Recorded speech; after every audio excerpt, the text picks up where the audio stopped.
اور پوری کی پوری جو لیڈرشپ ہے ان کے خلاف مقدمات درج کیے گئے ہیں FIA کی طرف سے۔ اس کو میں آپ کو ڈیٹیلز آپ کو بتا دیتا ہوں۔ نئی جو FIR ہے وہ درج ہوئی ہے اور FIA نے کی ہے۔ آپ کو معلوم ہے کہ پہلے سیف اللہ نیازی سینیٹر ہیں، پاکستان تحریک انصاف کے چیف آرگنائزر ہیں، ان کے گھر پہ ریڈ کیا گیا تھا۔ پھر حیدر زمان پاکستان تحریک انصاف میں ان کو گرفتار کیا گیا تھا، وہ اس وقت جوڈیشل ریمانڈ پہ جیل میں ہیں۔ پھر سیف اللہ نیازی صاحب کو اٹھایا گیا تھا پارلیمنٹ ہاؤس کے اندر یا باہر، جو بھی آپ کہہ لیں۔ تو اب مقدمہ درج کیا گیا ہے۔ اب یہ کارپوریٹ بینکنگ سرکل نے یہ مقدمہ درج کیا ہے جی۔ FIA نے عمران خان سمیت 11 افراد کے خلاف فورن فنڈنگ کے معاملے میں مقدمہ درج کیا ہے۔ اس میں ان پہ جو دفعات لگائی گئی ہیں ملزمان پہ، وہ لگائی گئی ہیں جی فورن ایکسچینج ایکٹ کی خلاف ورزی، انہوں نے کہا یہ کی گئی ہیں، اس پہ لگائی گئی ہیں۔ اور نجی بینک میں اکاؤنٹ کھولا گیا تھا، اور جو ملزمان ہیں ذرا ان کے نام سن لیں۔ اس میں سب سے پہلے تو عمران خان صاحب خود ہیں، سردار اظہر طارق، سیف اللہ نیازی، سید یونس عامر کیانی معروف، طارق شیخ، طارق شفیع بھی نامزد، اور تحریک انصاف کا یہ جو نجی بینک میں اکاؤنٹ تھا جی، اس میں اس کے جو مینیجر ہیں ان کو بھی شامل کر لیا گیا ہے، کیونکہ وہ کہتے ہیں کہ یہ غیر قانونی طور پہ بینک اکاؤنٹ جو آپریٹ ہو رہا تھا۔ پھر کوئی ابراج گروپ آف کمپنی سے $21 لاکھ آئے، یہ بھی بتایا گیا ہے۔ اور عارف نقوی کا الیکشن کمیشن میں ایک بیان حلفی بھی جمع ہوا تھا۔ یہ ساری چیزیں اس میں جمع کر لی گئی ہیں، اور عمران خان سمیت یہ 11 افراد ہیں ٹوٹل جن کے خلاف مقدمہ درج کیا گیا ہے۔ اس میں یہ اب اس سلسلے میں جی آپ دیکھتے ہیں کہ اس پہ کیا ہوتا ہے، کیونکہ یہ مقدمہ اس وقت درج کیا گیا جب معاملات، اصل میں مسلم لیگ نواز کو ایک شبہ ہوا ہے، اور وہ شبہ ہی جو ہے وہ شبہات پیدا کر رہا ہے، اور وہ ہے ایوان صدر میں ہونے والی ملاقات۔ اس کے بعد مسلم لیگ نواز سمجھتی ہے کہ جناب جانے سے پہلے اگر انہوں نے جانا ہے تو پھر جانے سے پہلے کچھ ایسے کام کر لیے جائیں جو کہ بعد میں کام آئیں، اور چیزیں بدلتے، وہ کہتے ہیں پاکستان میں بدلتے ہوئے دیر نہیں لگتی۔ تو بہرحال ایک تو یہ ہے، لیکن عمران خان صاحب جو ہیں وہ ان مقدمات کو جیسے ہی ان پہ کوئی مقدمہ ہوتا ہے وہ مزید اگریسو ہو جاتے ہیں۔ انہوں نے آج بھی جو جلسہ کیا اس میں بھی انہوں نے بتا دیا کہ جناب یہ پریشر جو ہیں، یہ جھوٹے مقدمے، ان سے میں کوئی گھبرانے والا نہیں ہوں، یہ انقلاب کوئی نہیں روک سکتا، عوامی انقلاب ہے، وہ حلف لے رہے ہیں لوگوں سے۔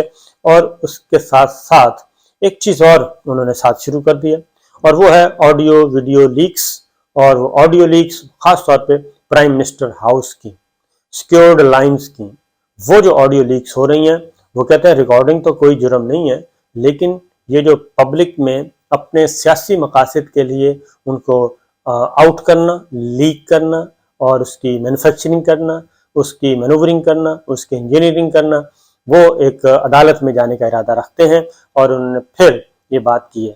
اب ایک اور خبر میں نے آپ کو کہا تھا کہ اس سے فیصلہ ہو جائے گا کہ کیا ہونا ہے، وہ ہے الیکشن کمیشن آف پاکستان نے آج فیصلہ کر لیا ہے کہ جناب ہم ضمنی الیکشن کروائیں گے، اور ضمنی الیکشن ہوگا۔ ساروں کو بلایا ہوا تھا، چیف سیکرٹریز کو، آئی جیز کو، ڈی جی ملٹری آپریشنز کو، اور سب کو بلایا ہوا تھا۔ اور اس کے بعد پھر جو پریس ریلیز جاری کیا گیا اس کے اکارڈنگلی اب 16 اکتوبر کا بھی الیکشن ہوگا، اور سندھ میں بلدیاتی الیکشن بھی 23 اکتوبر کو ہوگا۔ اس سلسلے میں کوئی ڈیلے نہیں کیا جائے گا۔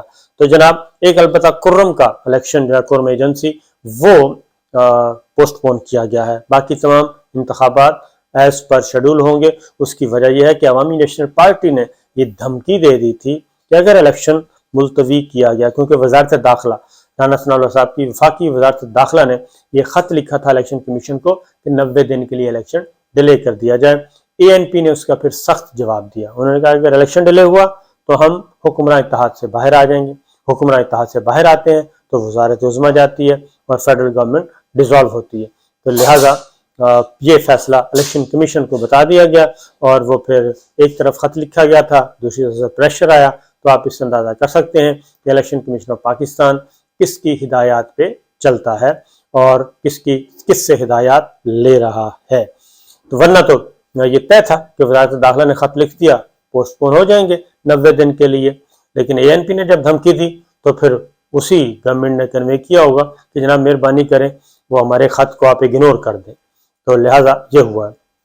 اب آتے ہیں جی ترقیاں جو ہوئی ہیں وہ ذرا سن لیں. ترقیاں ہو گئی ہیں اور میجر جنرلز اہم عہدیداروں کو ترقیاں دی. میجر جنرلز ہیں اس میں امپورٹنٹ میجر جنرل بھی یعنی کہ نون جو ہوتے ہیں وہ بھی شامل ہیں.